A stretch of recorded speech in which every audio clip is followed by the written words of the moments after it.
What you're about to see is a real-life story, taken from the files of the police racket and bunco squads, business protective associations, and similar sources all over the country. It is intended to expose the confidence game, the carefully worked-out frauds by which confidence men take more money each year from the American public than all the bank robbers and thugs with their violence.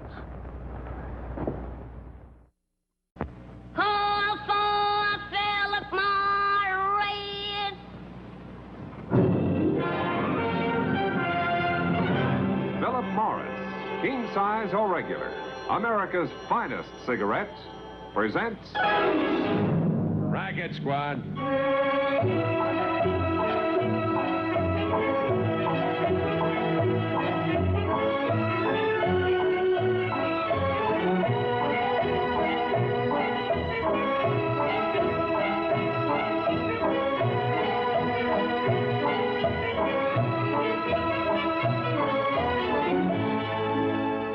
What you're about to see is a real-life story, taken from the official files of the police racket and bunco squads, business protective associations, and similar sources.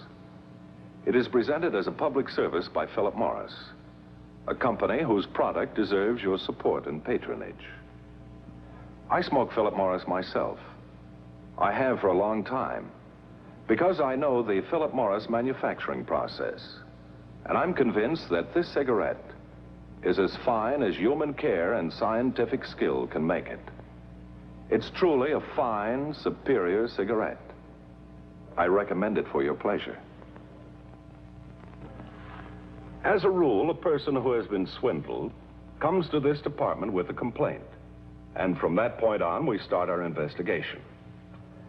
I remember one case, however, where I stumbled into a situation simply because I happened to be a philatelist. Philatelist, stamp collector. Whenever I'm in the neighborhood, I stop in at Coswick's stamp shop and say hello to Mr. Coswick. Sometimes picking up a few stamps to add to my collection. Ah, here they are. United Nations Postal Administrative issue. Yes. Now that's one series I know you'll want. Right you are. Let's see, 11 stamps in the regular issue. And 4 airmails.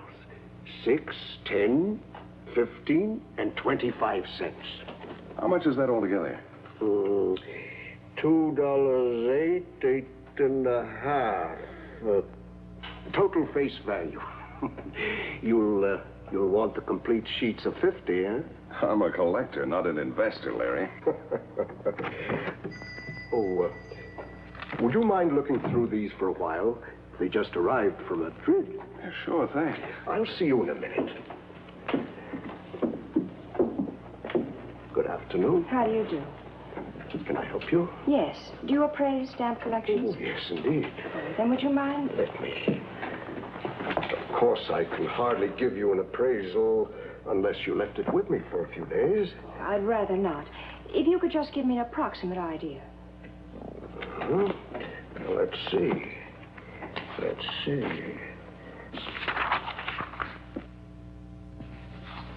Well?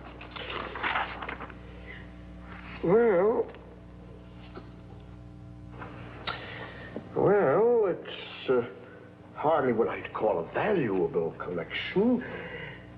I should say it's worth about 75. 75? Oh, I know. The satisfaction of accumulating a stamp collection sometimes gives the owner an exaggerated idea of its value.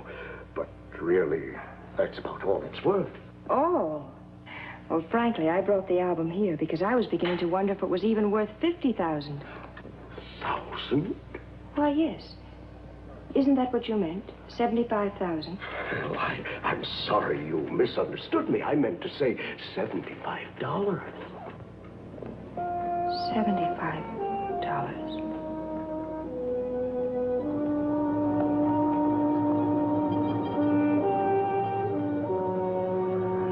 I wonder if I might just sit down. Why, certainly. Captain Braddock. Captain Braddock. This lady, she thought her stamp collection was worth a fortune. And what is it worth? $75, tops $100. Oh, it's quite all right. This is Captain Braddock, head of the police racket squad. I'm a widow, Mrs. May Norton. It seems you have the kind of problem I might be able to help you with, Mrs. Norton. Perhaps if you were to tell me a little bit about it, how it all started. You know, it almost seems funny. I've heard of things like this, but I never thought it could happen to me. How did it happen? I really don't know. It was about a year after my husband died that I started traveling in a new circle of friends. I was giving a small cocktail party.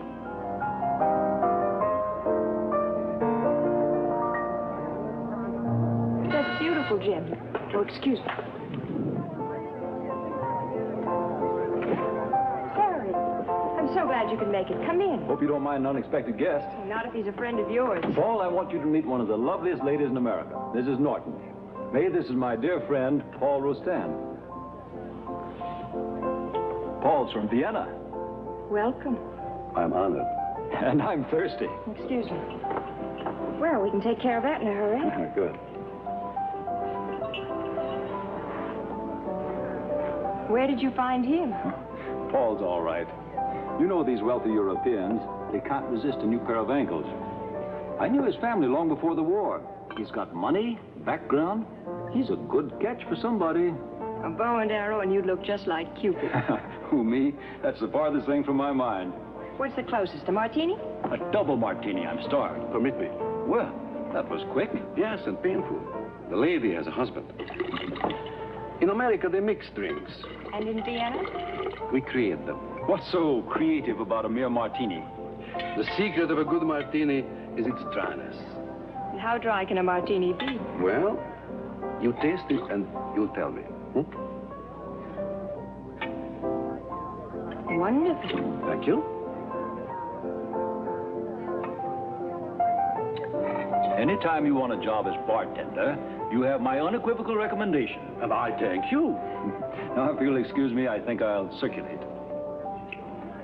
You know, he is the only friend I have in this large country of yours. Oh, don't worry.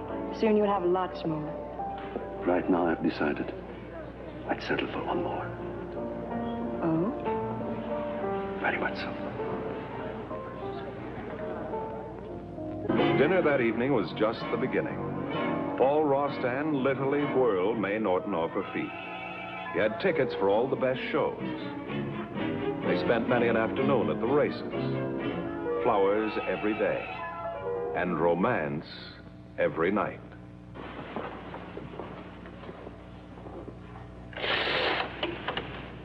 Voila. Oh, I've never seen anything quite so beautiful. American scenery is surpassed by only one fact. I know. European scenery. No. The beauty of American women.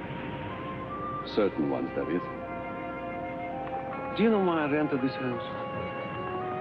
It reminds me of my villa on the Riviera. Villa on the Riviera. Overlooking the blue Mediterranean. Oh, that's to dream about. Close your eyes and I'll take you there. A house built above the beach. And below, the gentle breaking of waves. There is a full moon. And the brilliant stars are shining like diamonds. And there is a beautiful girl. And next to her is a man who loves this girl very much.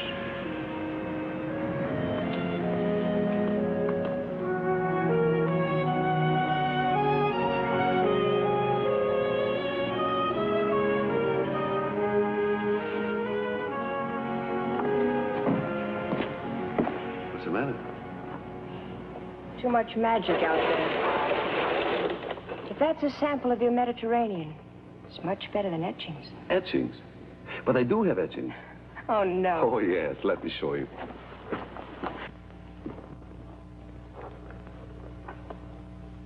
Here are my etchings. Why, they're only stamps. Yes. And on them, some of the finest etching the world has ever seen. You're a collector? Yes, that's my hobby. Do you know anything about stamps? Oh, yes, a little. An airmail costs 6 cents, And the penny postcard costs 2 cents. Is that all? You might find it fascinating. One learns a lot about people and countries with old stamps. Well, it does sound interesting. I'll tell you what. If you are really interested, tomorrow we'll visit the International Stamp Agency. But first, we'll have lunch at the La Casetta. It's a charming Italian restaurant. I think you'll like it. All right? That'll be fine. Good. Oh, the 1 penny black. Oh, yes. I have several of these. They must be worth about $2,000 by now. Well, at present, it catalogs at $2,500. Really? Now, you see, I don't even know the value of my own stamps. Oh, Mr. Wilson, I wish you would acquire the British Guiana 1 penny stamp for me. Well, I'll try very hard, but after all, $50,000 is... $50,000 for one stamp? Yes, madam. It's the only one. Oh, excuse me, I'll catch the phone. I'll be right back. I had no idea stamps could be worth so much. Oh, yes, they are. Look at these, for instance.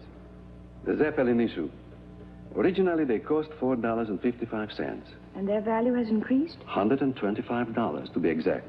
The 2 sheets I bought at original cost catalog now at $12,500. Do you still have all of them? Oh, some of them. Some of them I traded for other valuable stamps. That's part of the fun of collecting. But it's no competition to you.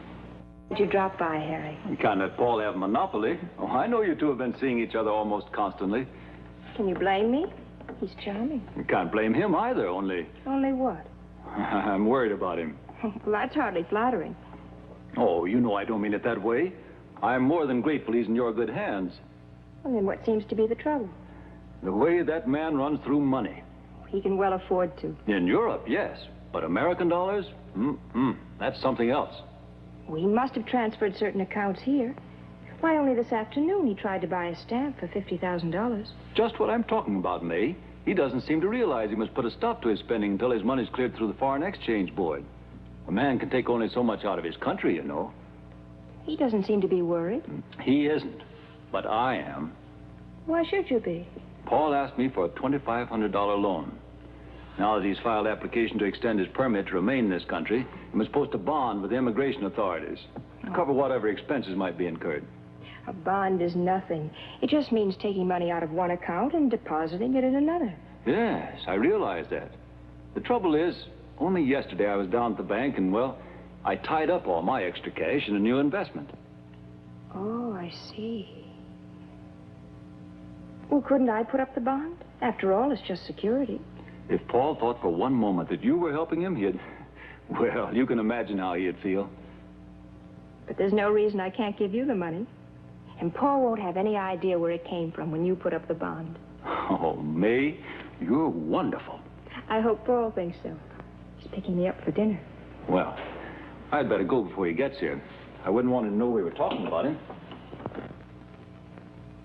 This is a thriving city in the USA. Big, booming, prosperous. But if you were to take all the people in this city, they're just a fraction of the thousands upon thousands of men and women who have switched to king-size Philip Morris. So be wise about king-size. Call for Philip Morris. The truth is that this Philip Morris king-size really is superior. It gives you every good thing you want in a cigarette. An extraordinary quality of excellence. A special built-in gentleness unmatched by any other brand. That's why, no matter how much you like your present cigarette, king-size Philip Morris will give you an extra measure of downright solid enjoyment and far, far more smoking comfort than you've ever known before. So be wise about king-size. Change to Philip Morris. Your taste can tell, your throat can tell, that king-size Philip Morris is the one brand that can give you what you really want in a cigarette. Yes, be wise about king-size. Call for Philip Morris. Remember, king-size or regular. If it's Philip Morris, it's America's finest cigarette.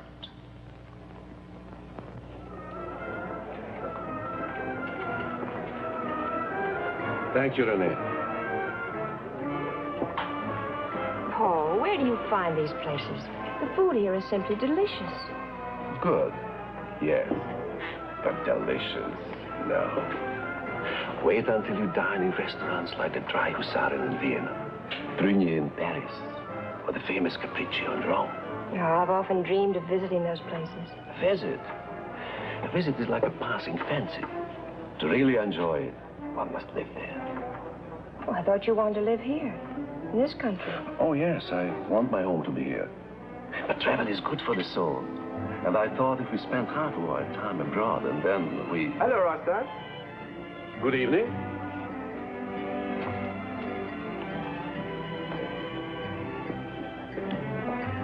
May I present Mr. West? Mrs. Norton. Delighted to meet you, Mrs. Norton. Mind if I join you for a moment? No, for a moment. Do you mind? Well, Rostad. Care for a drink? No, thanks. Well, how about it? If you are referring to my stamp collection, could we do business later, alone? No, look here, Rostad. Face facts. I know you are in need of American dollars, and I'm ready to do business with you now. It's all right, Paul. Mr. West, I've told you before, in a matter of weeks, I will have a considerable fortune in this country, and there will be no need of assistance from you or anyone else. Well, I wouldn't be too sure of that. The transfer of currency from one country to another is a tedious procedure. It might take 3 or 4 months before your money comes through. I hardly think so. Well, I'm prepared to advance some money to you. $5,000. Just a loan from me to you. Oh, how generous of you. And no security, eh? Well, naturally, I expect security. Let's say 25% interest in your stamp collection if the money isn't repaid within 60 days. Ridiculous. You know quite well that my collection worth at least $50,000. But you can't live on stamps, Rostad. What do you say? Your concern about me is really touching. Don't you worry about me. All right. You worry. Sooner or later, you'll have to sell that collection. Then I'll buy it on my terms. Goodbye, Mrs. Norton. Paul, do you really need the money? For the first time in my life, I do need money. Well, perhaps you'd let me advance you some. Oh, until yours came through. Oh, don't be silly. You've got to be practical. You can't live on credit. I'm beginning to find that out. Then why argue with me? On one condition. And that is? Strictly on business basis. Oh, but I don't... No buts about it, May. Either you accept a written lien against my stamp collection, or no loan. All right. We'll do it your way.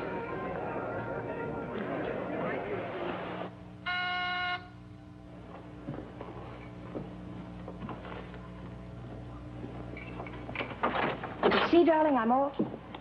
Obviously, you weren't expecting me, Mrs. Norton. Obviously. I'll only be a minute. I think you will be interested in what I have to say. I really haven't much time. Paul, Mr. Rostown will be here shortly. Oh, then I'd better come to the point. I have a check for you, Mrs. Norton, for $7,500. What's that for? Your lien against Rostown's stamp collection. You can make a quick profit of $2,500. What makes you so sure I advanced money to Mr. Rostown? Oh, there are ways of finding out things like that. Whatever you found out is my business. And acquiring rare stamps happens to be mine. Figure it this way, Mrs. Norton. You'll be making 50% on your investment. It's not that kind of an investment. That must be Mr. Rostown now.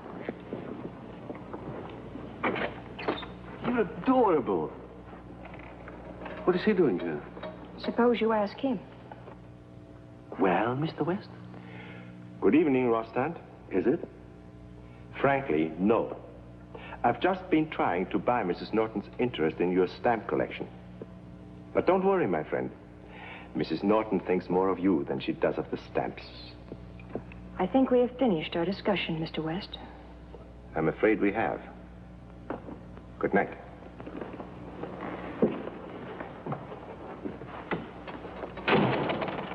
I'll make it up to you, my dear. Be patient. Only for a few days, or at the most, a few weeks. Huh? Shall we go now? Hello, May. Hello, Harry. Glad you could make it. I came as soon as I received your message. Is something wrong? Not really. Is it Paul? Oh, there's nothing the matter with Paul. But there is something I thought you should know. Paul's going to sell his stamp collection. Well, that's his privilege. Oh, look, Harry. You don't think I'm worried about the money I loaned him? No, but he is. That's why he's letting it go for $10,000. $10,000? Why, it's worth 5 times that much. The stamps aren't important to Paul, but you are. He doesn't think I need the money. No, but he does think he ought to repay you before he proposes. Before he proposes? That's right, May. Paul's in love with you. Well, I can't say it's exactly one-sided. That's why you've got to understand how he feels and how it would appear on the surface if he proposed marriage to a lady he owes money to. So he's letting the entire collection go to Norman West. That man. But it's the only way. After he gives you the $5,000 he borrowed and returns the $2,500 he thinks I posted for his bond, there'll be no more financial obligations. Harry, couldn't I buy the collection? Oh, I suppose you could. If anything happened, you'd have your money back and perhaps a little profit. Oh, don't be absurd. I wouldn't sell Paul's stamps. I'll give them back to him as a wedding present. All I can say is, Paul's more fortunate than any man deserves to be. He's sweet, but he's too sensitive for his own good. I wouldn't want him to know that I have the album until after we were married. Well, suppose I tell him a friend of mine, a collector, is buying the stamps. That all right with you? Oh, that's fine, Harry. Anything you say. All right, then. How about some lunch? Good. Waiter?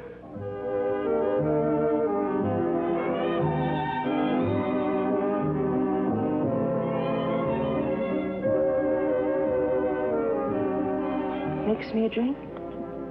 The same? Mm-hmm.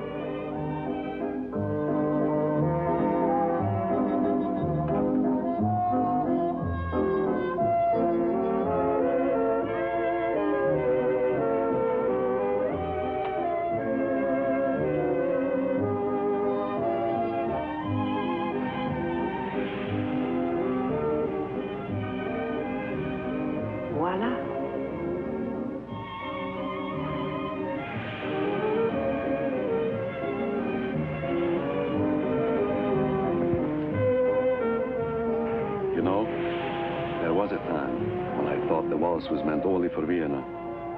But now I know better. It's not where you are. It's who is in your arms.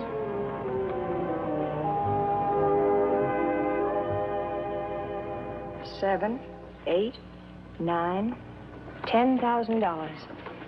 It had to be cash, Harry. I wouldn't want him to find out. It happened before. You're very thoughtful, May. Rather very much in love and about to be married. I wish you all the happiness in the world. Believe me, my dear, you have no idea what you're doing for Paul. Tell me, Mrs. Norton, did you ever meet Paul or Harry again? No, I never saw them. But I did hear from Harry. And when was that? That same night. It was right around dinner time. May? May, I have wonderful news for you. Paul just received word from New York that 100 million lira has been cleared through the Foreign Exchange Board. 100 million? That's about 150,000 American dollars. And all he has to do is fly back to New York and pick it up. Oh, Harry, that's wonderful news. I'm so happy for him. But you're not supposed to know anything about it. He wants to surprise you. All right. That'll be our secret. Just 3 more days, May, and you and Paul can be together the way you should be. In the meantime, don't let Wes get near that stamp album. Oh, don't worry. That's going to be a wedding present for someone. Remember? Oh, yes, that's right. Well, don't worry about a thing, May. All right? Goodbye. All set? Yes, the group is all set. They played their parts well. Harry Johnson, the contact man, Wilson of the International Stamp Agency, and of course, Paul Rostand. They're to meet the last member of the group, the insistent stamp buyer, Norman West, at the airport in 20 minutes. And from there, they plan to fly far into Mexico. Come in, Mrs. Norton. Thank you. I ask you down here because I think we have some good news for you. Won't you be seated? Can you identify this man? This is Harry Johnson. And this? Mr. West. And there's no doubt that this is Paul Rostand. Yes, that's Paul. It's hard to believe. Confidence men operate in a very strange manner, Mrs. Norton. Sometimes so does the law. The law? Yes. Paul Roston tried to cross the Mexican border and was stopped by immigration authorities and held for illegally entering this country by way of Canada. His Confederates were with him, protecting their interest, as it were. Your $17,500. Well, the money doesn't really matter. The joker is, I really love the guy. If someone is playing a tune on your heartstrings for a substantial sum of money, beware. Remember, it could happen to you.